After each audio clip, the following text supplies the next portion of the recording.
तुझ्या आयुष्यामध्ये तिला इन्व्हॉल्व करून घेतलंयस तसं तिचं आयुष्य ती सुद्धा तुझ्याशी शेअर करते, एवढंच आहे. आता तिला सुद्धा असं वाटू शकतं ना की तू तिच्यासारखं आयुष्य जगावंस. यात काय चुकलं तिचं? ताई पण मला सांग, हे प्रॅक्टिकली शक्य आहे का? हे प्रॅक्टिकली शक्यच नाही आदिरा. तुझी लाईफस्टाईल त्याला जगता येणं ही ती पण अशी पटकन हे शक्यच नाहीये. पिंट्या दादा, तो प्रयत्न नाही करू शकत का? सांग ना. मी स्वतःला बदलायचा प्रयत्न करतेय ना, त्याची लाईफस्टाईल अडॅप्ट करण्याचा मी प्रयत्न करते, मग तो का नाही करू शकत? पिंट्या दादा, मी त्याच्या घरी लवकर उठते, मी घरात कामं नाही करत, पण मी तिथे काम करण्याचा पुरेपूर प्रयत्न करते. मी इथल्यासारखा तिथे खर्च नाही करत, मी ब्रेकफास्ट बनवते, मी प्रयत्न करते, मग तो का नाही करू शकत? एक दिवस माझ्या मनासारखा जगण्याचा प्रयत्न तो का नाही करू शकत? प्रश्न इच्छेचा नाही आदिरा.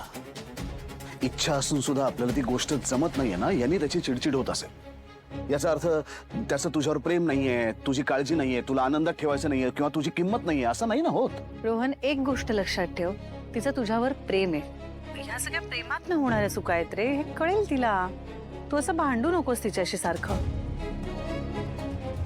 दोघं इतकं प्रेम करता एकमेकांवर, तरी सुद्धा का भांडत असता रे सारखे? पिंट्या दादा, दरवेळी सिच्युएशनच अशी होते ना, मी काय करू?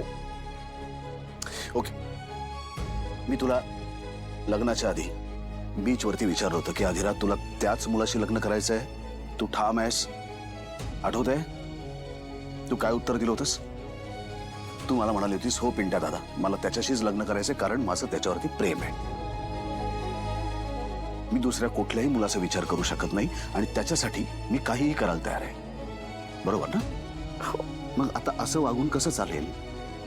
जर तू त्याच्यावरती प्रेम केलंयस तर ते प्रेम आपल्याला निभावायला नको का आदिरा? बरोबर आहे की नाही? नातं निभावलंच पाहिजे, हे कळतंय मला. अरे पण वळत नाहीये ना, कारण मुळात तुम्ही दोघं एकत्र राहतच नाही आहात.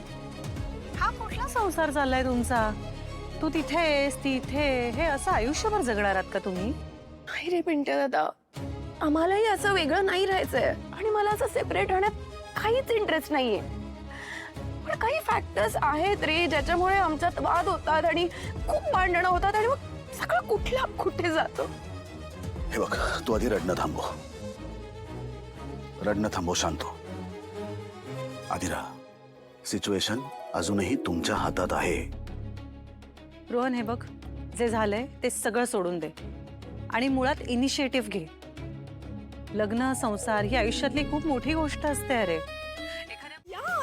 चल नाही, कसं आहे ना, माझं एक मॉडेस्ट आणि छोटंसं ऑफिस आहे. तिथे जर मी लेट गेलो तर माझा बॉस मला खूप ओरडेल आणि जॉबवरून काढेल.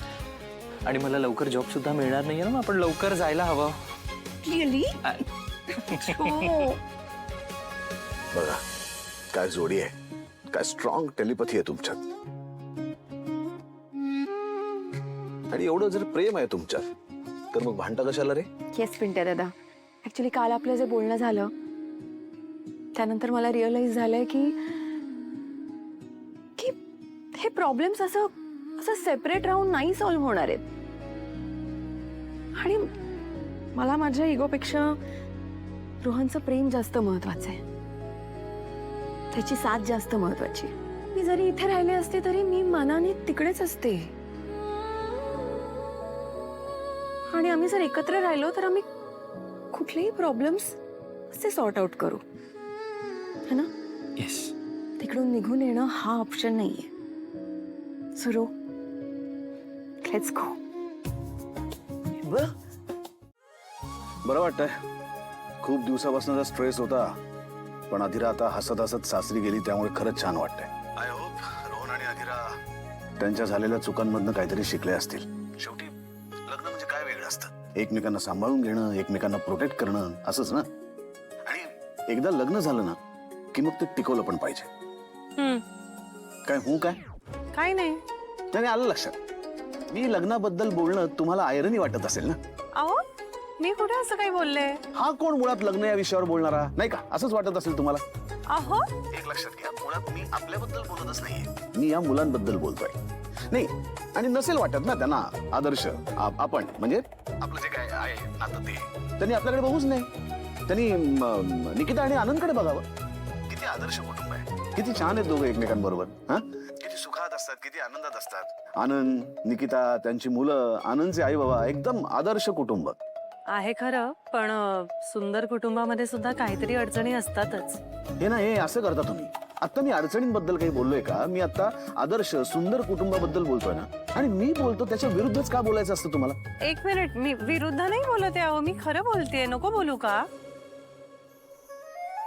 मला असं म्हणायचंय की आनंदाना आणि निकिताताई ते दोघं सुद्धा आज अडचणी असताना सुद्धा इतका उत्तम संसार करतायत. त्यांच्याकडे बघून सुद्धा रोहन आणि अधिराने शिकावं.